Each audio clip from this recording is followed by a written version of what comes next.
અને હવે વાત બ્લેક બોક્સ. જ્યારથી અમદાવાદમાં પ્લેન ક્રેશ થયું એક શબ્દ સતત સંભળાઈ રહ્યો છે અને એ શબ્દ છે બ્લેક બોક્સ. ત્યારે પ્રશ્ન એ છે કે આખરે બ્લેક બોક્સ હોય છે શું અને એ મળવાથી કઈ રીતે ઉકેલાશે વિમાન ક્રેશનું રહસ્ય. એક નજર એના ઉપર કરીશું આપણે ગ્રાફિક્સના માધ્યમથી. માફ કરશો.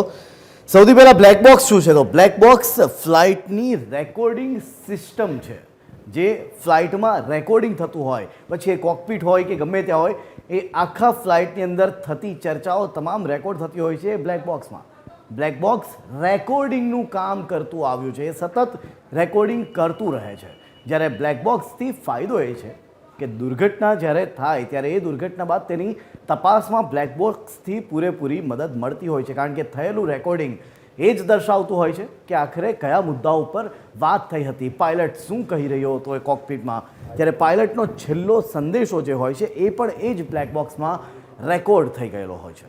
પાયલટ અને કો પાયલટ વચ્ચેની જે વાતચીત થતી હોય, બંને પાયલટ જે વાતચીત કરતા હોય, કારણ કે દુર્ઘટના સર્જાવા પહેલાં જે બંને ચર્ચા કરી હોય એ પણ એ બ્લેક બોક્સમાં રેકોર્ડ થયેલી હોય છે, જેનાથી એ વસ્તુ જાણી શકાશે કે આખરે પ્લેનમાં ખામી ક્યાં સર્જાઈ હતી.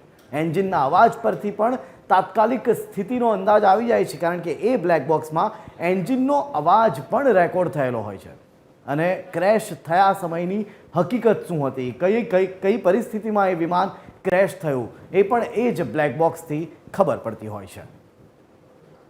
અને મુસાફરોની જે તે સમયની સ્થિતિ શું હતી, જે સમયે ક્રેશ થયું પ્લેન, જે સમયે ક્રેશ થયું એ સમયની મુસાફરોની સ્થિતિ પણ એ જ બ્લેક બોક્સની અંદર રેકોર્ડ થયેલા અવાજો ઉપરથી તારણ કાઢવામાં આવતું હોય છે. અને આ જ ફાયદા છે બ્લેક બોક્સના.